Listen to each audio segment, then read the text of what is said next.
بندہ ساری زندگی اس کی بات پہ جھومتا رہے تو اس کا نشہ نہیں اترتا۔ وہ کہتا ہے معاشر میں دیکھ کے سرکار کو جھرمٹ میں گناہ گاروں کے نیکوکار بھی کہیں گے ہم بھی ہیں گناہ گاروں میں۔ یعنی جب قیامت کا دن ہوگا نا تو نیکوکاروں کو ان کی نیکیوں کی وجہ سے بخشا جائے گا، ان کی پرہیزگاری کی وجہ سے بخشا جائے گا، کسی کی عبادات کی وجہ سے اس کی بخشش کی جائے گی، کسی کی ریاضت کی وجہ سے، کسی کے مجاہدے کی وجہ سے، کسی کے جہاد کی وجہ سے، کسی کے حج کی وجہ سے، کسی کی زکوٰۃ کی وجہ سے، کسی کی اچھے اعمال کی وجہ سے جب ان کی بخشش کی جائے گی انہیں بخشش کے پروانے دیے جائیں گے، انہیں بخشش کے سرٹیفکیٹ دیے جائیں گے، انہیں جنت کے سرٹیفکیٹ دیے جائیں گے، اور اللہ کی طرف سے اذن ہوگا یہ میرے تابع دار بندے، یہ میرے فرما بردار بندے، فرشتوں لے جاؤ انہیں جنت دے دو، انہیں جنت میں یہ مقام دے دو، اسے جنت میں یہ مقام دے دو، اسے جنت میں یہ مقام دے دو۔ اور ایک طرف حضور کی جب گناہ گار کھڑے ہوں گے، گناہ گار امت جب کھڑی ہوگی، آنکھوں سے جناب ندامت اور شرمندگی کے آنسو بہ رہے ہوں گے، اور ان کی زبان پر تو ایک ہی نعرہ ہوگا کہ یا رسول اللہ انظر حالنا، یا حبیب اللہ اسمع قالنا،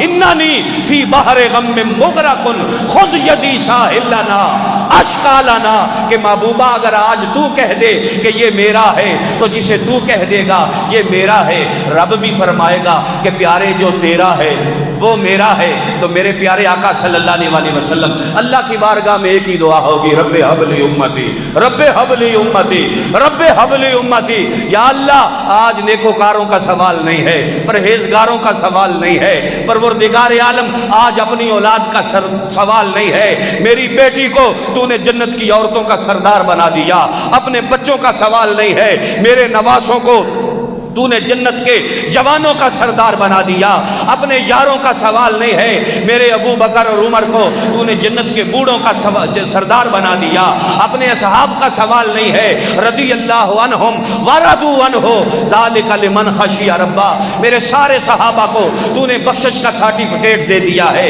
اپنی رضا کا سرٹیفکیٹ دے دیا ہے۔ یا اللہ آج ان کا سوال نہیں کر رہا، آج اگر مانگ رہا ہو تو رب حب لی امتی۔ ابو داؤد کی حدیث ہے، ابو ہریرہ اس کے راوی ہے، اللہ کے محبوب نے فرمایا شفاعتی لآل الکبائر من امتی، جب قیامت کے دن سب نفس و نفسی پکار رہے ہوں گے، ہر کوئی کہے گا کہ یا اللہ مجھے بچا لے، میں کسی اور کا سوال نہیں کرتا۔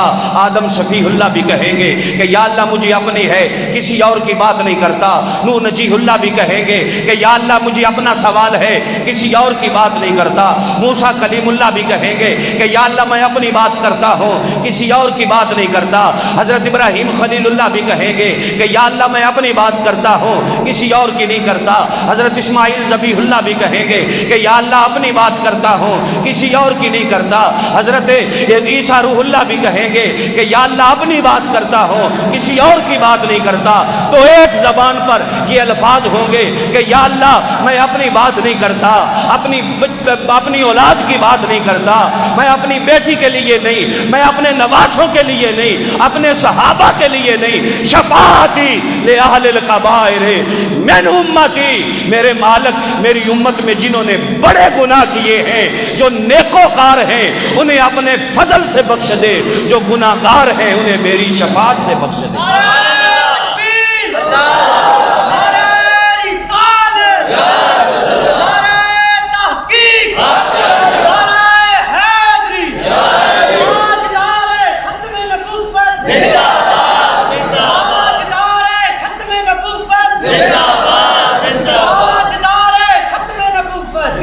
انبیاء میں سب سے زیادہ حلیم الطبع نبی حضرت ابراہیم خلیل اللہ، سب سے زیادہ حلیم الطبع نبی۔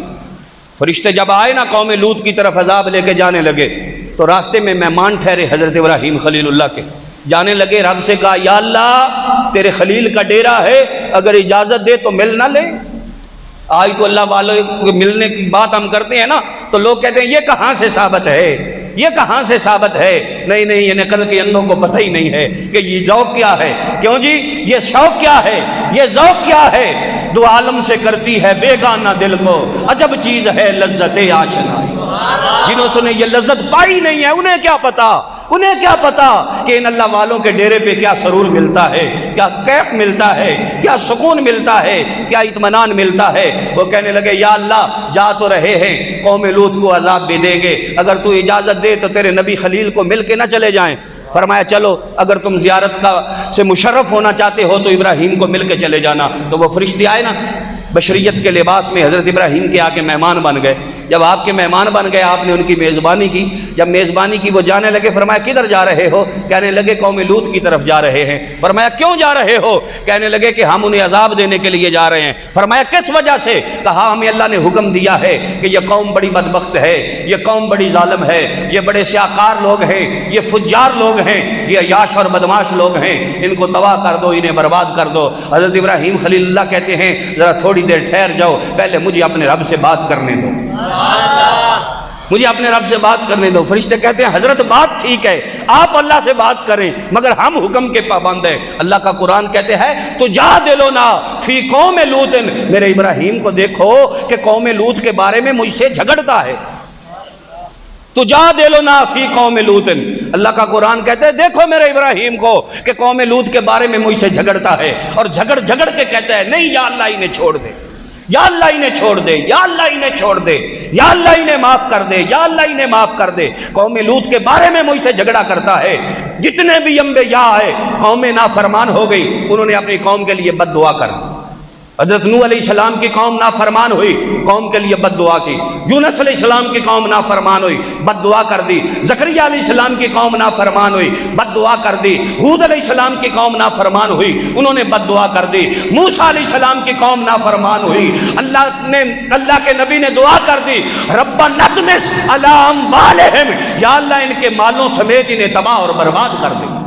حضرت موسیٰ کلیم اللہ نے بد دعا کی، یہ آپ کی دعائے جلال تھی حضرت موسیٰ کلیم اللہ کی۔ آج اگر کوئی ایسی بات کرو لوگ کہتے ہیں یا بد دعا نہ کرو، بد دعا۔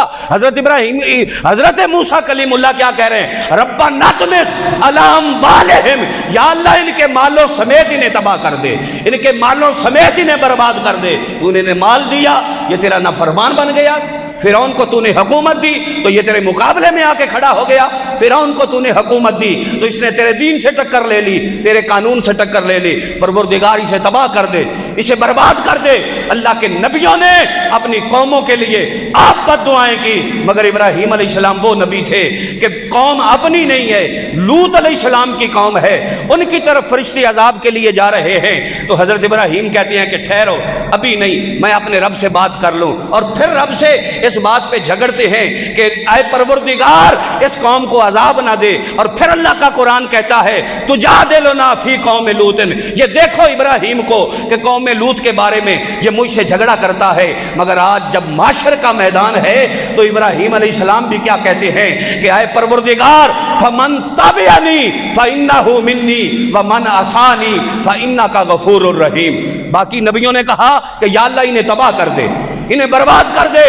جو ہمارے ہو گئے ان کی ہم ضمانت دیتے ہیں، جو ہمارے نہ ہوئے انہیں تباہ کر دے، انہیں برباد کر دے۔ جنہوں نے تیرے حکمت سے ٹکر لی، جنہوں نے تیرے قانون سے ٹکر لی، جنہوں نے تیری شریعت سے ٹکر لی، ان لوگوں کو تباہ کر دے، ان لوگوں کو برباد کر دے۔ مگر ابراہیم علیہ السلام نے اور انداز سے دعا کی۔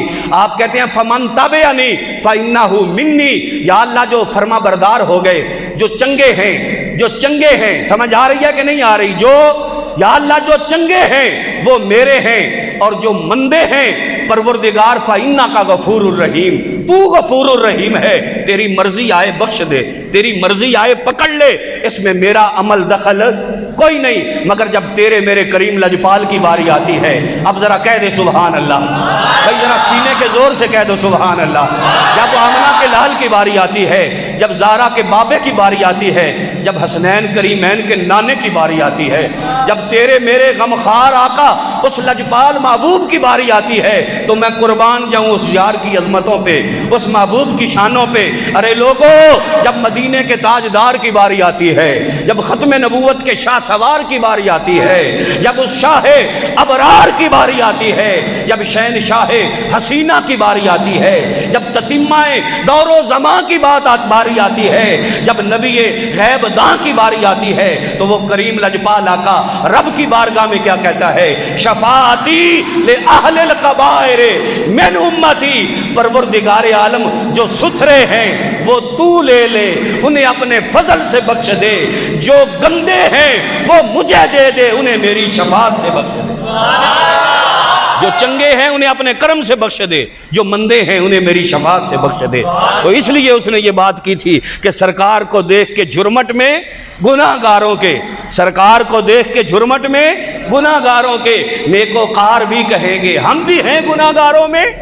یعنی آج جب نیکوکار دیکھیں گے، بڑے بڑے شملوں والے، بڑے بڑی شانوں والے، بڑی بڑی عظمتوں والے، بڑے بڑے مقام والے، بڑی بڑی رفتوں والے، بڑے بڑے انعاموں والے، جب وہ بھی دیکھیں گے کہ سونے کی شفاعت سے تو وہ آ رہے ہیں، محبوب تو ان کے پاس کھڑے ہیں، حضور تو ان کے بیچ کھڑے ہیں، اللہ کے محبوب تو انہیں بخشوا کے لا رہے ہیں، تو وہ بھی کہیں گے کاش کہ آج مدینے کے تاجدار کے ساتھ ہم بھی جنت میں جاتے، حضور کی شفاعت سے ہم بھی جاتے۔